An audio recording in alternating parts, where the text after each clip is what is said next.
और बाबा साहब के जीवन से जुड़े हुए स्थल, जिसको हम पंच तीर्थ के नाम से जानते हैं, उसका भी महिमा मंडन या उसको विश्व के पटल पे, भारत के पटल पे लाने का काम भारत के यशस्वी प्रधानमंत्री आदरणीय नरेंद्र मोदी जी ने किया है।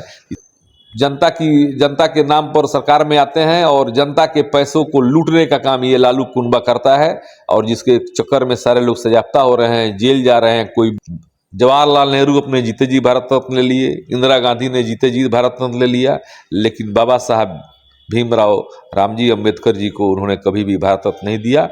तो बाबा साहब से जुड़े हुए, उनके जीवन काल से जुड़े हुए जो स्थल थे, कांग्रेस को तो किसी ने मना नहीं किया था, भाजपा या जनसंघ ने, लेकिन उनको अपमानित तब तक किया गया, उनको भारत रत्न तक कांग्रेस ने नहीं दिया कि बाबा साहब भीमराव अंबेडकर जी किन परिस्थितियों में नेहरू के मंत्रिमंडल से इस्तीफा दिए थे। बाबा साहब भीमराव अंबेडकर को कांग्रेस ने उनके जीते जी कभी भी लोकसभा में जाने नहीं दिया। केंद्रीय गृह मंत्री अमित शाह के अंबेडकर जी वाले बयान को लेकर के पूरे देश में सियासी भूचाल आया है। वहीं सदन में जो है कांग्रेस के वरिष्ठ नेता राहुल गांधी के द्वारा भारतीय जनता पार्टी के एक सांसद को धक्का देकर के गिरा देने की बात भी सामने आ रही है। इन तमाम बिंदुओं पर चर्चा करने के लिए भारतीय जनता पार्टी के वरिष्ठ नेता और बेतिया लोकसभा के प्रभारी भाई विनोद कुमार सिंह जी मेरे साथ हैं, और इनसे जानने का प्रयास करेंगे कि लालू जी की जो टिप्पणी है कि अमित शाह को राजनीति के मैदान को छोड़ करके भाग जाना चाहिए, अमित शाह जी पागल हैं, अंबेडकर जी भगवान हैं, भगवान को इस तरह का बयान देने का अधिकार जो है अमित शाह को नहीं है, अमित शाह को तत्काल राजनीति छोड़ के भाग जानी चाहिए। इन तमाम बिंदुओं पर चर्चा करेंगे। बहुत स्वागत। बहुत बहुत धन्यवाद, आपका अभिनंदन है।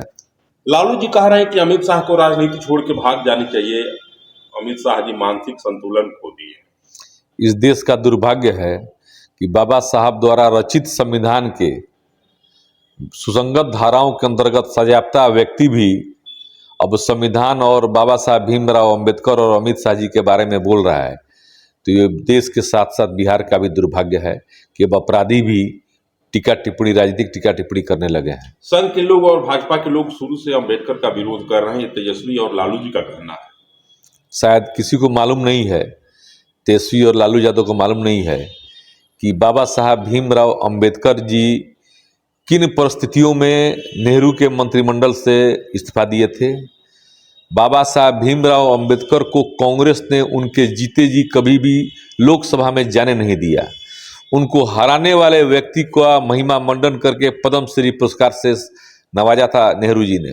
तो बाबा साहब से जुड़े हुए, उनके जीवन काल से जुड़े हुए जो स्थल थे, कांग्रेस को तो किसी ने मना नहीं किया था, भाजपा या जनसंघ ने, लेकिन उनको अपमानित तब तक किया गया, उनको भारत रत्न तक कांग्रेस ने नहीं दिया।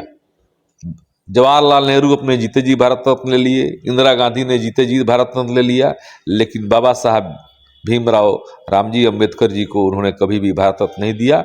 गैर कांग्रेसी सरकार में, भाजपा समर्थित सरकार ने बाबा साहब को भारत रत्न दिया था, और बाबा साहब के जीवन से जुड़े हुए स्थल, जिसको हम पंच तीर्थ के नाम से जानते हैं, उसका भी महिमा मंडन या उसको विश्व के पटल पे, भारत के पटल पे लाने का काम भारत के यशस्वी प्रधानमंत्री आदरणीय नरेंद्र मोदी जी ने किया है। इससे साफ परिलक्षित होता है कि बाबा साहब भीमराव अंबेडकर जी के प्रति जो कांग्रेस झूठी आंसू बहा रही है, ये सबको दिख रहा है, सबको मालूम है। राहुल जी पे आरोप लग रहा है कि भाजपा के सांसद जो सारंगी जी हैं उनको धक्का देकर गिरा दिए सदन। राहुल जी पे जो आरोप है, प्रताप सारंगी जी तो पीछे खड़े थे, मुकेश राजपूत एक सांसद हैं, उनको धक्का दिए, और मुकेश राजपूत के साथ साथ वो भी गिर गए। मुकेश राजपूत सर में चोट लगने से बेहोश हो गए और सारंगी जी का सर फूट गया, जिसमें टाका लगा है, अभी भी अस्पताल में दोनों लोग हैं। और क्या संदेश देंगे? पूरा राजनीतिक उबाल पर है, चारों तरफ सियासी भूचाल। कोई राजनीतिक उबाल नहीं है। इस बार नरेंद्र मोदी जी की सरकार ने पहली बार देश में संविधान दिवस मनाने का काम शुरू किया, और देश के लोकतांत्रिक इतिहास में पार्लियामेंट में, राज्यसभा में पहली बार बाबा साहब भीमराव अंबेडकर जी के संविधान पे चर्चा करने का काम भी भाजपा ने किया। तो भाजपा तो अंबेडकर जी को शुरू से सम्मानित करती रही है। इस बार चर्चा में एक नई बात आई है कि जो कांग्रेस ने किस प्रकार से अब तक देश में अपमानित करने का काम अंबेडकर जी को किया है, उसके नित दिन खुलासे हो रहे हैं।